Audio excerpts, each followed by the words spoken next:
நற்செய்தி வாசகம். மத்தேயு எழுதிய நற்செய்தி 2ஆம் அதிகாரம். ஆண்டவரின் உயிருள்ள வார்த்தைகள் 1-12 முடிய.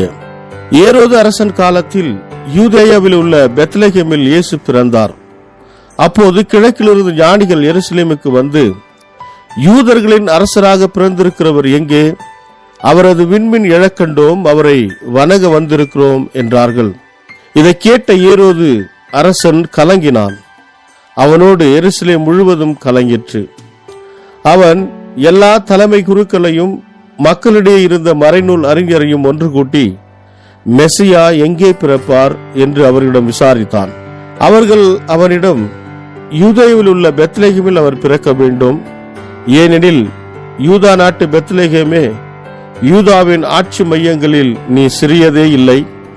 ஏனெனில் என் மக்களாகிய இஸ்ரேலை ஆயிரென ஆள்பவர் ஒருவர் உன்னிலிருந்தே தோன்றுவார் என்று இறைவாக்கினர் எழுதியுள்ளார் என்றார்கள்.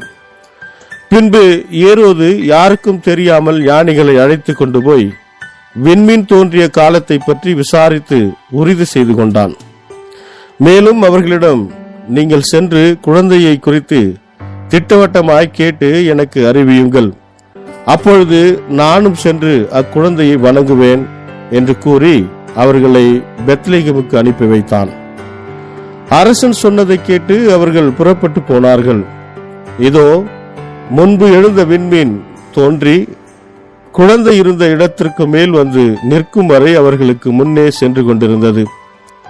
அங்கே நின்ற விண்மீனை கண்டதும் அவர்கள் மட்டில்லா பெருமகிழ்ச்சி அடைந்தார்கள். வீட்டிற்குள் அவர்கள் போய் குழந்தையையும் அதன் தாய் மரியா வைத்திருப்பதை கண்டார்கள். நெடுஞ்சான் கடையாய் விழுந்து குழந்தையை வணங்கினார்கள். தங்கள் பேழைகளை திறந்து பொன்னும் சாம்பிராணியும் வெள்ளை போலமும் காணிக்கையாக கொடுத்தார்கள். ஏரோதிடம் திரும்பி போக வேண்டாம் என்று கனவில் அவர்கள் எச்சரிக்கப்பட்டதால் வேறு வழியாக தங்கள் நாடு திரும்பினார்கள். இது வாழ்வு தரும் கிறிஸ்துவின் நற்செய்தி. கிறிஸ்துவே உமக்கு புகழ்.